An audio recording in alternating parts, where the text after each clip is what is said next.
Welcome to Strike Stroke. My name is Dr. NIHSS. Today we're going to continue our talk on the National Institute of Health Stroke Scale, shortly known as the NIHSS Stroke Scale.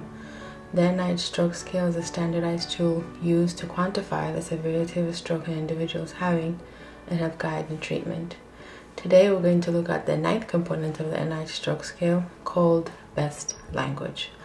This section is looking for language impairment due to acute stroke. Language is a highly complex cognitive function, and it requires coordination of several brain regions, and the localization of language center varies from one person to the next.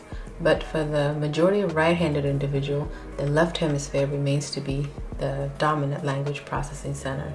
Language is tested using reading, writing, repetition, comprehension, and naming. We don't perform all of these during the National Institute of Health Stroke Scale, but we do most of these testing to test for language impairment. The entire NIHSS Stroke Scale is somewhat testing for comprehension. So if the individual has language impairment, we're able to pick it up right away as we're telling him instruction to close their eyes or open their eyes, put their arm up and hold it for 10 seconds. But this section, called Best Language, allows us to test the language center and give a score for language impairment. This section requires the individual to perform several tasks. The first task is showing them a picture and asking them to describe what they see in the scene. The first task is testing for comprehension and expression of language. As the individual is describing what they see in the scene, the examiner is listening carefully, listening to the way they articulate and how they express their language. Task 2 involves showing the individual drawing of common items, and this section is testing for naming. It's important to know that individuals with different backgrounds and visual impairment might give different answers than expected. For example, those with visual impairment might name the glove a hand, the feather a leaf. These responses are considered correct. Those with no understanding of desert plant might say the cactus is a cartoon animal. This is also considered to be a correct answer. Task 3 is testing reading. We give the individual a list of sentences to read, and if they have visual impairment, we can ask them to identify an object that is placed in the palm of their hand. This is rarely done, but I suppose it is testing the mind's eye. We don't usually test writing during a stroke code, but if an individual is intubated, cooperative, we can ask them to write things, but this is rarely done.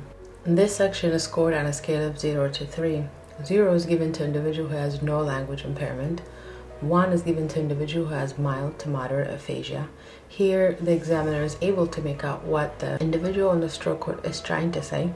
2 is given to individual who has severe aphasia. Here, the examiner is not able to make out what the individual is saying or the lack of comprehension. 3 is given to individual who produces no sound or has global aphasia. If the individual is in a coma, which means they score a 3 on the first section of the NIHSS Stroke Scale, section 1A, then they would automatically score a 3 in this section. The examiner must choose a score for an individual who is stuporous or lacks cooperation. Thank you for watching. I hope you found this information useful. In the next episode, we'll continue our talk on the National Institute of Health Stroke Scale and look at the 10th component of the stroke scale. Always remember to dial 911 if you or someone near you suddenly can't see, can't speak, can't walk, or can't feel. Let the operator know that you or someone near you might be having a stroke so that you or the individual near you can be transported to the nearby comprehensive or primary stroke center for rapid stroke analysis and tailored treatment.